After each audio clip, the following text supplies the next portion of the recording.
Seahawks fans, wherever you may be.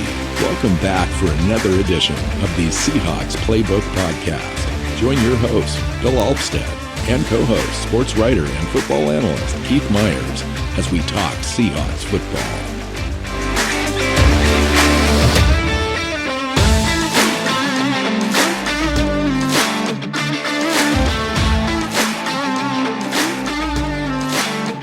Seahawks fans, welcome back to another edition of the Seahawks Playbook Podcast. I'm your host, Bill Alvstad, sitting down with Keith Myers. We've made it. This is our preview show, very first one of the year of an actual Seahawk game, Sunday, Seahawks at the Colts. Keith, welcome into the show. Oh, yeah, we are here. The NFL season is beginning. In fact, We're recording this on a Thursday, and when we are done recording, I'm going to go sit on my couch, have some dinner, and watch an actual meaningful regular season NFL game because the NFL season kicks off tonight.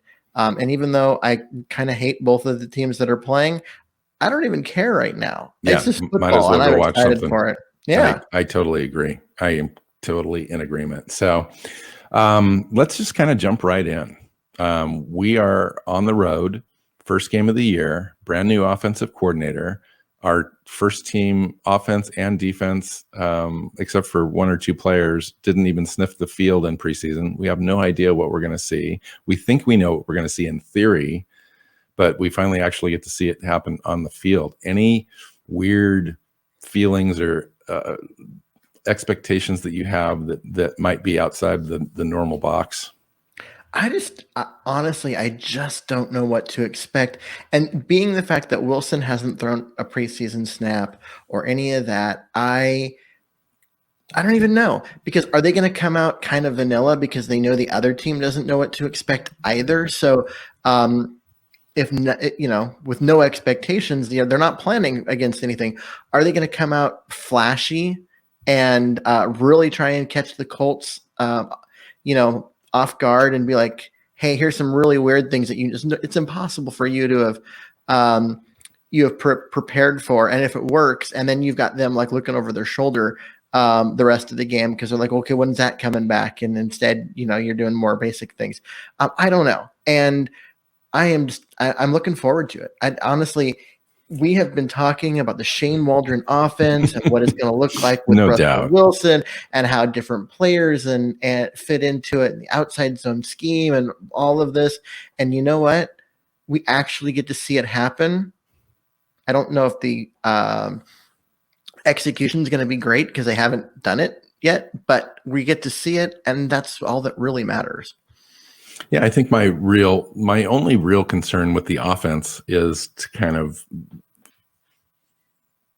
try to establish running the ball. I understand the advanced analytics and stuff say that doesn't matter. It matters to some coaches in the NFL, and I just kind of want to see if that translates to from Pete to Shane in just really trying to force that issue, get Carson involved, get Penny going, get DJ Dallas going, figure out that part of the offense first before Russell Wilson's kind of unchained a little bit. I think that would be a mistake in this game, given the fact that the Colts have a really stellar defensive line and really kind of play the run very well. In fact, I think they were ranked second in the NFL overall last year defending the run. Mm-hmm. So that would be a little bit of a concern. And that's really about it. I think that, the entire offense is designed to get the ball out quick, kind of get into a rhythm and so forth. I think our offensive line has improved enough to give Russell Wilson enough time to kind of figure that out, get into that a little bit. I'm really excited to kind of see what that looks like, how Gerald Everett kind of comes into play. If they actually utilize the tight ends to the potential that I think that they have. And let's finally see DK Metcalf the first time in 9 months or whatever it is, 8 months, and DK and Tyler Lockett come back into the offense and see how they fit into this scheme where the entire idea is to get them available into open space. And then I know that you would like to see that rookie out there too. Oh yeah, absolutely. I mean, who doesn't want to see the rookie out there? But I mean, Eskridge is a guy that is just electric once the ball gets into his hands. And they're going to, they're going to scheme him the ball in his hands with a little bit of space so that he can use that talent of his. And we haven't even seen him. I mean, we've seen him a couple of plays, but my goodness, it's just going to be amazing. I'm just going to have a smile on my face the first time I see him break one off. It's just going to be crazy. Yeah, and that's the thing is we just straight up don't know what how they're going to use him, or because he missed so much time in training camp. Like, how built into this, the game plan is he? I know that like they've got plays designed for him, and they've got all this stuff like set up and schemed for. But what we don't know is if they actually are going to dip into that part of the playbook, or whether they're going to wait until week 2 or week 3 once he's had more chance to practice. Yeah, I feel the same way about DJ Dallas. It's like the way DJ Dallas showed up in training camp and in the preseason games, it makes you wonder if the team now feels more confident about using him and designing plays around him in that wide zone scheme situation and receiving out of the backfield. So he'd be another guy that I would have my eye on as well.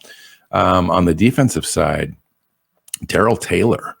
I think everyone's just really interested to find out how the team is going to use Darrell Taylor. Is he out there setting the edge on first and second down, playing, dropping back into coverage to cover tight ends and running backs? And how well does he do that? Is he kind of a misfit in that situation? Should they be really making him a pass rush specialist, or is he an ideal fit for that, Sam? And we just haven't seen it yet, and it's going to work out great. I'd like to know that.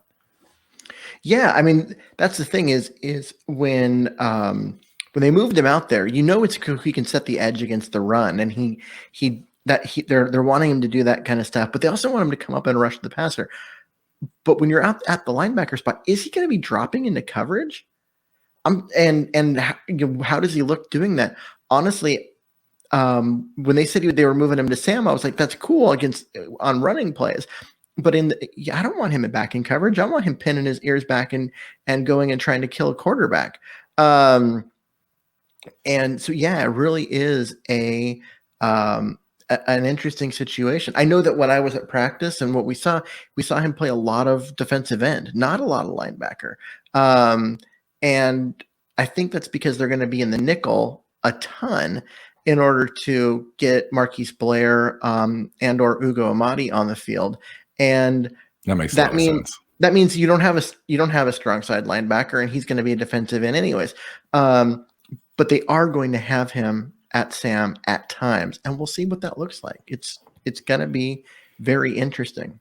So on the other side of the ball, we are facing Carson Wentz. Carson Wentz has been out with a foot injury, had a little surgery. He's out, wasn't expected back by the first game, but he's back. He's had this little COVID thing going back and forth with the team and not being vaccinated and all that stuff. It's been kind of a distraction, really. And we've been his nemesis. Like, if there's any team in the NFL, he's 0-5 against the Seahawks, but he's going to have a change of scenery. He's going to have a better offensive line. That offensive line in Philadelphia was abysmal. The whole situation in Philadelphia ended up being completely dysfunctional, including Carson Wentz. He just did not look like the same quarterback that we'd seen in 2017-18, just completely a guy that was discombobulated and, quite frankly, just completely disinterested in being there. And then he was he was the most sacked quarterback in the NFL last year. And so, but he goes to the Colts. The Colts Pro Football Focus 2020 rankings was 8th overall offensive line and 2nd overall in sacks allowed. So my question to you, Keith, is what does that do to Carson Wentz? Like, I think we both kind of understood Carson Wentz to be a guy that was needing a little bit of protection, needing the time. But if he had the time, he was pretty decent at getting those completions. Do you think he has that with the Colts in this first game? The Colts offensive line is significantly better, and it doesn't matter which quarterback you're talking about in the NFL. You give them better protection and more time, they're going to be better. Jared Goff.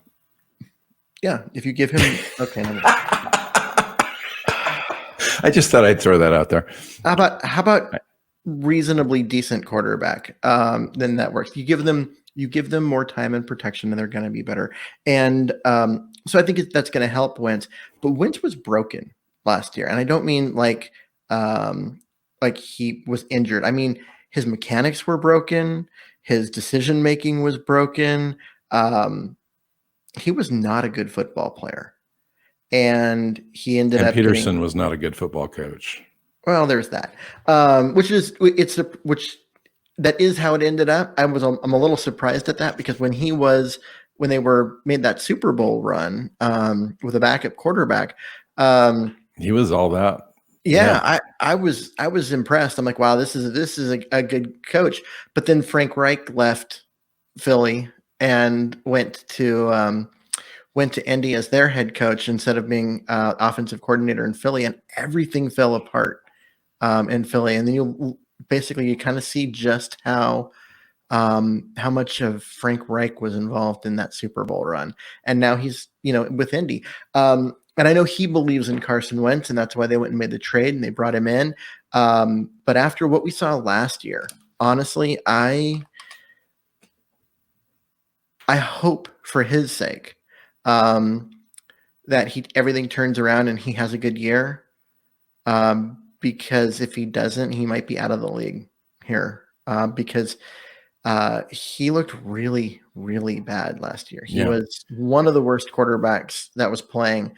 And yes, a lot of that had to do with the situation, but just watching the tape is bad. I mean, like I said, his accuracy was non-existent. I mean, it was Tim Tebow bad. It's hard to understand without really any practice, any time taking any snaps in preseason, and just getting kind of back and really only practicing with the team a couple of weeks in a new situation. I know Frank is his old OC and whatnot, but he's surrounded by unfamiliar faces and so forth. It would be just really difficult for any quarterback to kind of come in and be successful right out of the gate in that. And you put him against a defensive line and linebacker group and safety group in the Seahawks that I think is going to end up being one of the top 10 units overall in the NFL. Maybe not the back end. We'll have that conversation in a minute. But that pass rush is going to be, I think, something fierce. Now, it may not be right out of the gate. We'll just have to wait and see. Right. The Colts have a great offensive line. They've got a couple of players in Eric Fisher and Quentin Nelson that are all pros. But team speed against those guys, getting around the edge and putting pressure on Wentz to make mistakes, turnovers could be a big factor in this game. Mm-hmm. Well, if his accuracy is as bad as it was last year, it's not going to matter what Seattle's cornerbacks, and the struggles, because there's going to be turnover opportunities. There's going to be, if there are touchdown opportunities, he's going to miss them because he's just, it was literally that bad. And we'll see, but you said it right. I mean, he came over, it's a new team. Yes, it's the same. It's his head coach used to be his offensive coordinator, so he knows the scheme and all of that, but it's all new players around him. And then he didn't practice for a month and missed the preseason and all of that. So it's tough for for all of that to happen and what do you think about like T.Y. Hilton being out, but he's still got like Taylor at running back and so forth? What do you expect the Colts to try to do? They're gonna try and grind the ball. And how does that stack up to what we want to do, both on offense and defense? Well, I think the Seahawks are a team that's built to stop the run. I mean, we saw that last year when even though the defense overall was, mediocre at best for most of the year, and then down the stretch it became pretty good. But they were a good run stuffing team. I think they finished 5th against the run, but it was like 4th in yards per carry. So it's not like they were 5th against the run because it was easy to pass against them, so no one ran it. No, in terms of yards per carry, they were also good. And now you've got a team that doesn't have their best receiver, has some young talent at receiver, but there's no DK Metcalf there. There's no Julio Michael Pittman Jones there. and Zach Pascal, and they're Yeah. great, but they're 40 reception guys for 500 yards and a few touchdowns type Yeah. guys, and they don't really have a tight end group per se. I mean, their starter is Jack Doyle, and their second guy is Mo Alley Cox. I mean, those guys aren't going to scare anyone. I mean, they're good players, but they're not great players. So he doesn't have a ton of weapons around him. They're not Zach Ertz like he had in Philly. Yeah, he's not going to have like a plug that's just sitting out there all the time that he can just throw to. Yep. Maybe Jonathan Taylor out of the backfield. I know they like a couple other guys like Marlon Mack and Hines as well, but not a lot about the offense other than Taylor running the ball that really scares me. And Taylor's great. I mean, he's the best player on their offense. Absolutely. Okay. If you take the offensive lineman out of the equation. Yeah. He's the best person who will touch the football on their offense. And so if he's your best player, you're going to lean on him. Right. And that's what they're going to do. They're going to try and get him going and, wear the Seahawks down and keep the ball out of Russell Wilson's hands. And that's what they're going to do. But the Seahawks are good at stopping the run. And that's part of the reason why Darrell Taylor at Sam is so interesting, because having a guy his size at linebacker to come up and set that edge and keep the runs from getting outside, that could be dominant. And a guy like Kerry Hyder's underrated in that respect. And so is Rasheem Green. I have to hand it to him, but he's a great run defender guy. Well, and so Al Woods, and Collier and Poona Ford. I don't think they're going to be running I think that we hold him unless something happens weird and he breaks down a play and he ends up scampering for like 70 yards or whatever. Knock on wood. We hold him under 100 yards, I think, in total rushing in this game. And conversely, on the other side, it seems like, and I'm trying not to be a homer on this whole situation, but it seems like our offense is set up in a way to take advantage of what Indianapolis is trying to do against us on defense and what they want to do on offense. It seems like we'll just be able to outscore them. Yeah. And that's the thing is I just I like their defense. I think they've got some good talent there, but they're missing, one of their better players on the back end who hasn't practiced in the last couple of days. And so you take your best cornerback out and you put your number 2 on DK Metcalf. That is a scary idea. And then you still have Lockett and Eskridge catching stuff out, underneath and Gerald Everett and you just look at it and you're like, how are they stopping Seattle's offense? What I think will stop Seattle's offense is if they just don't execute and they haven't really try to force the ball. Yeah. And so if there's just no execution because they haven't actually gone out and they skipped the entire preseason and all of that, that stops Seattle's offense. That could be a concern. But I just don't know. I mean, they have a great run defense and Seattle wants to run the ball.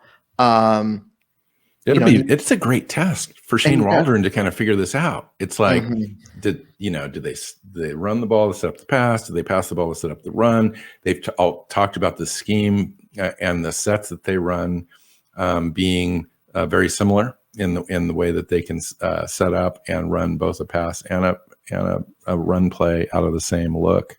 And I think that plays into the advantage too. So we'll see. Mm-hmm. Yeah. And I like the Seahawks, the way it matches up. The Seahawks have how many times are you going to be able to say that almost against any team that we face this year, regardless of opponent? Any opponent seems like that's going to be like a common theme. Yes, but any opponent that has a top receiver, like week 2, is going. That is not. Yeah, you would go straight to the throat right there. Yeah, the Achilles heel.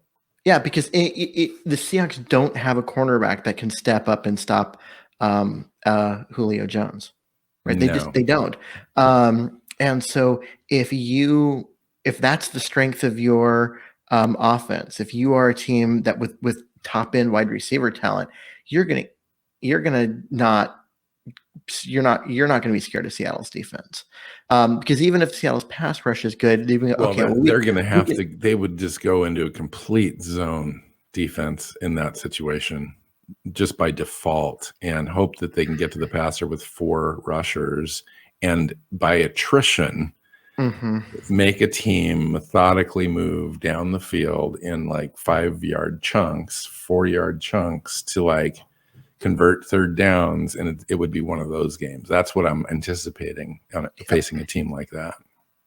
Yeah, and I agree with you. I think that that's where a guy like Marquise Blair shows his value, in that you can have the third safety out there, and so you can really set up your zones and the guy, the sideline guy.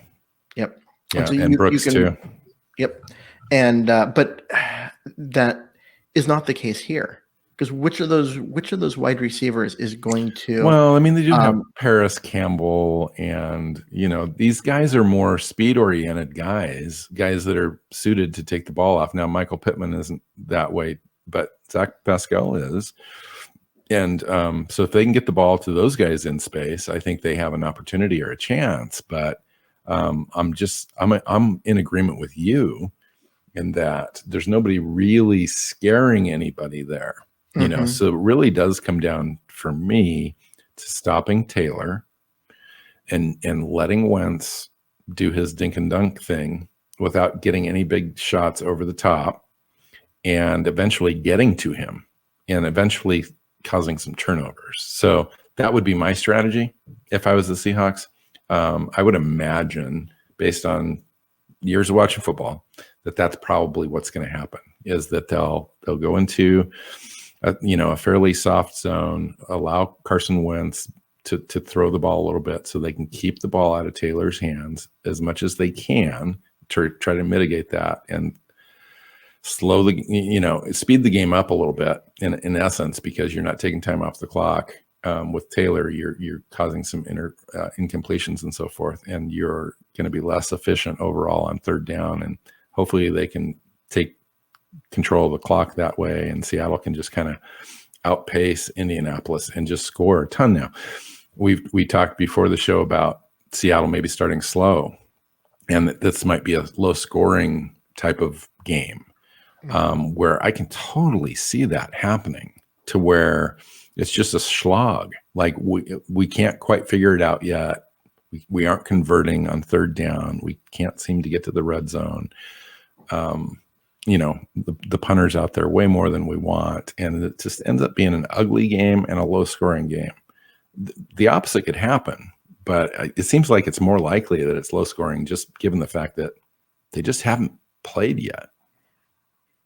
Yeah. And but look what happened last year, though. Yeah. We came out of the gate like gangbusters. True. So I don't know. Well, and we will see. It comes down to one of the things about Seattle's offense having not played at all in the preseason is there is no clue what is going to happen as far as the offense. What are they going to do? What are they going to lean on? What are their tendencies? We don't have tendencies at this point, because they didn't even play in the preseason. They just literally didn't even out there. So and they didn't run any plays, really. Yeah. Just vanilla as vanilla can be. Yep. And so with no offensive tendencies, you can't game plan against that kind of stuff. So you have to just look at Seattle's talent and be like, okay, so we are going to assume that they're going to want to do certain things, and we need to game plan against that. But what if those assumptions are wrong? So what would turn the tables? What do you mean?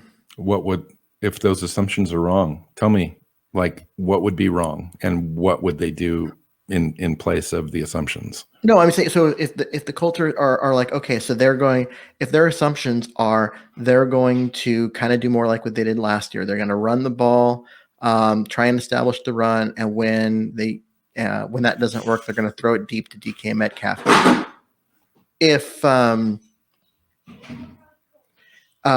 that's the game plan, then for them, they might be really surprised that everything is getting Russell Wilson rolling out, hitting crossing routes, finding Gerald Everett at 8 yards downfield, just that kind of stuff.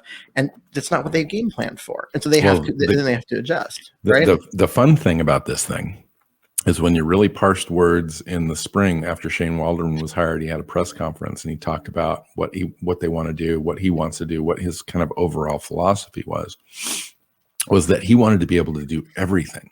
So he wanted to always be able to dictate terms. So last year, that was not the case. The first 5 games out, we dictated terms. Russell Wilson was throwing the ball all the time, and Schottenheimer thought he was in heaven. But he couldn't adjust after that. And we became one-dimensional, and it killed us. Shane Waldron is the opposite of that, whereas he wants to be able to do 4 or 5 things equally well and be ready to go to those things throughout the game, in-game adjustments. Let's not wait until halftime to make an adjustment. If we're seeing something we don't like to see on the first drive, let's don't do it again.